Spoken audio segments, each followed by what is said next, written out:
രാഹുൽ മാങ്കൂട്ടത്തിനെതിരായ ലൈംഗികാതിക്രമ കേസിൽ അന്വേഷണം ഊർജിതമാക്കാൻ ക്രൈംബ്രാഞ്ച്. ആദ്യഘട്ടത്തിൽ പരാതിക്കാരുടെ മൊഴി ശേഖരിക്കും. 4 വനിതാ മാധ്യമപ്രവർത്തകരുടെ മൊഴി ഉടൻ രേഖപ്പെടുത്തും. കുറ്റകൃത്യം തെളിയിക്കുന്ന രാഹുൽ മാങ്കൂട്ടത്തിന്റെ ശബ്ദരേഖകളും വാട്സ്ആപ്പ് ചാറ്റുകളും അന്വേഷണ സംഘം ശേഖരിച്ചു. ഗോപാൽ ഷീലാസനിൽ നൽകും വിവരങ്ങൾ. ഗോപാൽ, അന്വേഷണം ഊർജിതമാക്കുകയാണ്. ശബ്ദരേഖകളും വാട്സ്ആപ്പ് ചാറ്റുകൾ അടക്കം ശേഖരിച്ചിട്ടുണ്ട്. ഇനി ഈ മൊഴിയെടുക്കുന്ന അടക്കമുള്ള കാര്യങ്ങളിലേക്കാണ് കടക്കുന്നത്. വിവരങ്ങൾ.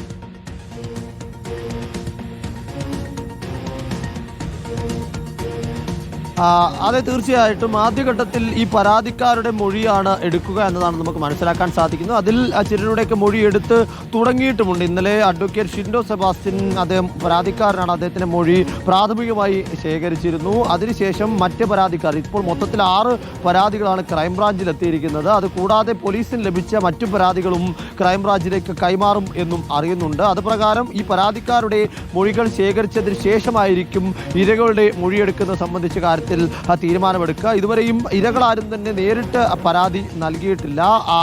ഇവർ പരാതി നൽകാൻ സന്നദ്ധരാണോ എന്ന കാര്യം കൂടി ക്രൈംബ്രാഞ്ച് ഈ ഘട്ടത്തിൽ പരിശോധിക്കും. കൂടാതെ തന്നെ ഈ രാഹുൽ മാങ്കൂട്ടത്തിനെതിരെ വന്ന ഗർഭഛിദ്രവുമായി ബന്ധപ്പെട്ടതടക്കമുള്ള എല്ലാ ശബ്ദ സന്ദേശങ്ങളും ഡിജിറ്റൽ തെളിവുകളും സ്ക്രീൻഷോട്ട് അടക്കമുള്ള രേഖകളും ക്രൈംബ്രാഞ്ച് സംഘം ശേഖരിച്ചിട്ടുണ്ട്. ആ രേഖകളുടെ ആധികാരികത പരിശോധിച്ച് അതിനെ കൃത്യമായ ഒരു തെളിവായി ഉപയോഗിച്ചുകൊണ്ടുകൂടി അന്വേഷണം മുന്നോട്ട് കൊണ്ടുപോകും എന്നാണ് മനസ്സിലാക്കാൻ സാധിക്കുന്നത്. അതുകൂടാതെ തന്നെ 4 വനിതാ മാധ്യമ പ്രവർത്തകരുടെ മൊഴിയും ഇതുമായി ബന്ധപ്പെട്ട് രേഖപ്പെടുത്തും. കാരണം ഈ ഇരകളുമായി നേരിട്ട് ബന്ധപ്പെട്ടതോ അല്ലെങ്കിൽ അതുമായി ബന്ധപ്പെട്ട എന്തെങ്കിലും വിവരങ്ങൾ സാമൂഹ്യ മാധ്യമങ്ങളിൽ പങ്കുവച്ചതുമായിട്ടുള്ള മാധ്യമ പ്രവർത്തകരുടെ മൊഴിയാണ് ഈ ഘട്ടത്തിൽ ശേഖരിക്കുക എന്ന് മനസ്സിലാക്കുന്നു. എന്തായാലും ഈ വിഷയത്തിൽ അന്വേഷണം ഊർജിതമായി തന്നെ മുന്നോട്ട് കൊണ്ടുപോകാനാണ് ഈ ഘട്ടത്തിൽ അന്വേഷണ സംഘം തീരുമാനിച്ചത്.